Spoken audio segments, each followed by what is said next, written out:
আমার লাইফের প্রথম যে জবটা আমি পাই সেটা ছিল একটা মাল্টিন্যাশনাল এয়ারলাইন্সের এয়ার হোস্টেজ। হুম তখন আমি সবেমাত্র ইউনিভার্সিটির সেকেন্ড ইয়ারে উঠবো। আমার বাবা যেহেতু এয়ারলাইন্সে জব করতেন, এয়ারলাইন্সের প্রতি আমার খুব একটা বড় আকর্ষণ ছিল, কারণ তখনকার টাইমে এয়ারলাইন্সে যারা জব করতেন ভীষণ স্মার্ট হতেন, তারা খুব সুন্দর কথা বলতেন, দেখতে সুন্দর ছিলেন, অ্যাপিয়ারেন্স ভালো ছিল, খুবই প্রেজেন্টেবল বলতে পারেন। তো আমার তাদেরকে খুব ভালো লাগতো, এয়ারলাইন্সের প্রতি আমার খুব দুর্বলতা ছিল। আমার বাবাই একদিন একটা পেপার কাটিং দেয় যে অমুক এয়ারলাইন্সে এখানে এয়ার হোস্টেজ নিচ্ছে, তুমি অ্যাপ্লাই করবা কিনা। তো আমি র্যান্ডামলি অ্যাপ্লাই করি, তখন আমার কতই বা বয়স, আই ওয়াজ সো ইয়াং। আমি ইন্টারভিউ কল পাই, আমি তো খুলনা ইউনিভার্সিটিতে পড়াশোনা করতাম, তো ঢাকায় গেলাম, সোনারগাঁয়ে ইন্টারভিউ ছিল, ফার্স্ট ইন্টারভিউ। বিভিন্ন দেশ থেকে 300 জন মেয়ে আসছে, সেখান থেকে শর্ট লিস্ট করা হবে। বাট আমার একটা, ভালো বা খারাপ যাই বলেন না কেন, আমার একটা খুবই স্পন্টেনিটি হচ্ছে, আমি ভীষণ পা থেকে মাথা পর্যন্ত আত্মবিশ্বাসে ভরপুর একজন মানুষ। এখন অনেক কিছু ক্যালকুলেট করে চলি, বাট তখন বয়স অল্প ছিল, তখন আমি ধরতক্তা মারো পেরেক টাইপের, আগে ডিসিশন নিতাম পরে চিন্তা করতাম, এই টাইপের মানুষ। আমার অন্যান্য অনেক কিছুর অভাব ছিল জীবনে, কনফিডেন্সের কোনো অভাব ছিল না। I was very confident. আমি ইন্টারভিউ ফেস করি এবং খুবই আশ্চর্যজনকভাবে আমি ফার্স্ট রাউন্ডে সিলেক্টেড হয়ে যাই। এবং এভাবে 3টা রাউন্ড পার করার পরে 30টা মেয়ে নেওয়া হয়, সেই 30 জনের ভিতরে আমি ছিলাম। 3 রাউন্ডে 3বার বিভিন্ন ধরনের পরীক্ষা নিরীক্ষা হয়, তারপরে হচ্ছে মেডিকেল হয়, সবকিছু ওকে হয়ে যাওয়ার পরে ফাইনালি যে রেজাল্ট আসে সেটা হচ্ছে আমাকে জেদ্দা যেতে হবে। আচ্ছা, নামটা বলেই দেই, ইট ওয়াজ সৌদিয়া এয়ারলাইন্স। এখানে 2.5 মাস জেদ্দায় একটা ট্রেনিং হবে। তো আমি যেহেতু ইউনিভার্সিটির স্টুডেন্ট, সবেমাত্র ভর্তি হয়েছি, পাবলিক ইউনিভার্সিটিতে চান্স পাওয়া তো তখন একটা সোনার হরিণের মতো অবস্থা। তো আমি যদি সেখান থেকে যাই, তো আমার স্টুডেন্টশিপ থাকবে না। 2.5 মাস যদি একটা স্টুডেন্ট ক্লাস না করে পাবলিকে, তখন এখন কি অবস্থা আমি জানি না, তখন তো স্টুডেন্টশিপ বাতিল হয়ে যাবে, এরকম একটা অবস্থা ছিল।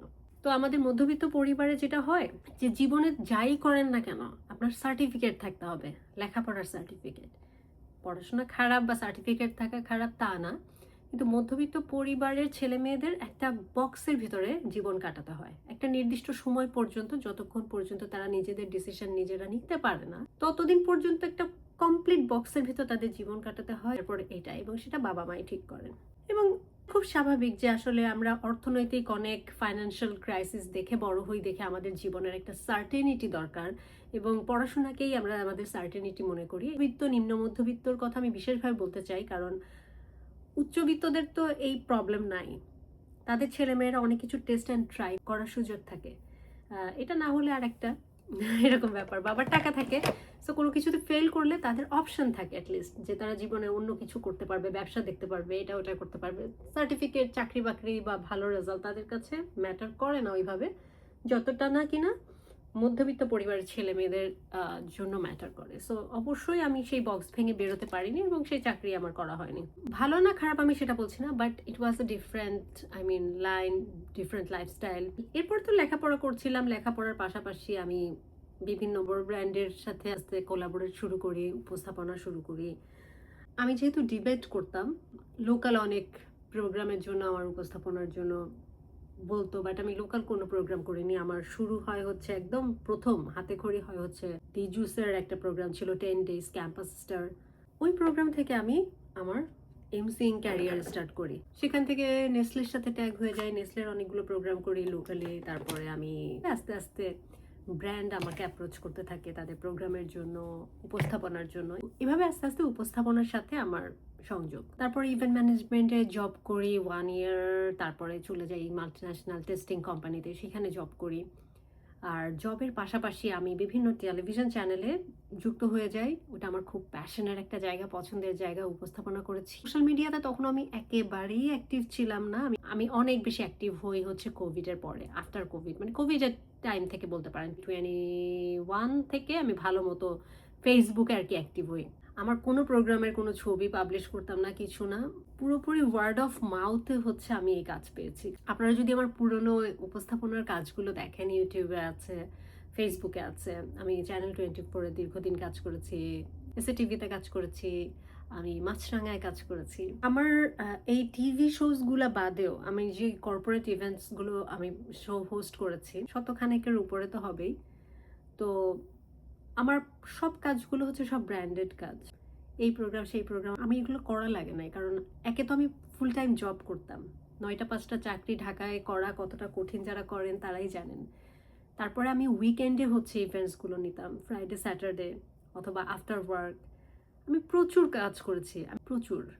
এখন চিন্তা করলেও আসলে অবাক লাগে যে কতটা ব্যস্ত ছিলাম আমি। কোভিড টাইমে যখন পুরোপুরি স্ট্যাক হয়ে গেলাম বাসাতে, তখন আসলে মনে হচ্ছিল যে আর বাঁচবো না। মেন্টাল হেলথের অবস্থা একেবারেই ১২টা বেজে গিয়েছিল। তখন চিন্তা করলাম আসলে আমার কথা বলার প্রয়োজন। এই যে এই সাফোকেশনটা অ্যাটলিস্ট দূর করা প্রয়োজন। সেখান থেকে একেবারে আনকোরা হাতে ভিডিও শুরু করা, এবং আমি জানি না আমার এই ভিডিওগুলো আমি যেমন তেমনই কথাবার্তা বলতাম। মানুষ এগুলো ভীষণ পছন্দ করতে শুরু করলেন আপনারা। তারপরে তো সোশ্যাল মিডিয়ায় অ্যাপিয়ারেন্স আরকি। কিন্তু আমার কাজের এরিয়াটা অনেক জায়গায় কেন? কারণ আমি স্টুডেন্ট লাইফ থেকেই আসলে কাজ শুরু করি। আমি কোনো দিন, একদিনের জন্য আমি কখনো বসে থাকিনি, আমি কোনো রেস্ট নেইনি। আমি নিরলস কাজ করেছি। কারণ আমার কাজ করতে ভালো লাগতো। এমনটা না যে আমি একেবারে অর্থের অভাবে কাজ করছি। অর্থ পেতাম, এটা তো অবশ্যই একটা বড় ব্যাপার, বড় এক ধরনের মোটিভেশন। টাকার থেকে বড় মোটিভেশন কিছু হতে পারে না। আর অল্প বয়সে আপনি যখন অনেক টাকা আর্ন করবেন, এটা ডেফিনিটলি আপনাকে মোটিভেট করবে। But at the same time আমি পছন্দ করতাম। আমার এই ক্যামেরার সামনে কাজ করাটা খুব পছন্দের। আমার মানুষের সাথে কথা বলাটা পছন্দের। আমার নিজেকে এক্সপ্রেস করার জায়গাটা তৈরি করা, বা নিজের একটা জায়গা তৈরি করা যেখানে আমি আমার মতো কথা বলতে পারবো, এটা আমার কাছে ভালো লাগতো। সেখান থেকেই আমার আসলে এই উপস্থাপনা বলেন, সোশ্যাল মিডিয়ায় কথাবার্তা বলা বলেন, ব্লগিং ক্যারিয়ার বলেন, এটা শুরু। অনেকেই অনেক সময় জানতে চান, কিন্তু পার্সোনাল কথাবার্তা আমি আসলে সোশ্যাল মিডিয়াতে বলতে পছন্দ করি না, বা আমার পার্সোনাল লাইফটাকে আমি খুব পার্সোনাল বা প্রাইভেট রাখার চেষ্টা করি দেখে কথাগুলো বলা হয়নি কখনো। আমার মনে হয়েছে যে আমারকে যদি একজন মানুষও ফলো করে, বা একজন মানুষও আমার দ্বারা ইন্সপায়ার্ড হয়, বা মনে করে যে আপু যখন পেরেছেন আমি কেন পারবো না, সেই জায়গা থেকে আমি যদি একজন মানুষকেও ইনফ্লুয়েন্স করতে পারি ভালো কিছু করার জন্য, প্রোডাক্টিভ কিছু করার জন্য, আমি মনে করব যে অফকোর্স কেন না। আমাদের চিন্তাভাবনায় যখন পরিবর্তন আসবে তখনই তো সমাজে পরিবর্তনটা আসবে। সমাজে যখন আপনি আমি কিছুটা হলেও পরিবর্তন আনবো, পরবর্তী প্রজন্মের জন্য সেটা আরো বেশি সহজ হবে, ইজিয়ার হবে। এই কারণেই আমি আসলে চাই যে মানুষ ভালো কিছু দিয়ে অন্যকে মোটিভেট করুক। আর আমার কোনো হেল্প যদি আপনাদের লাগে, আপনাদের ক্যারিয়ার বা মেন্টাল হেলথ ক্যারিয়ার বা কোনো জায়গায় আমি হেল্প করতে পারি, অফকোর্স কমেন্টে লিখবেন, আমি চেষ্টা করব কোনো ইনফরমেশন দিয়ে আপনাদের যদি হেল্প করতে পারি করার। আর এই ধরনের ভিডিও যদি আপনারা আরও দেখতে চান আমাকে জানাবেন। Thanks for watching, by.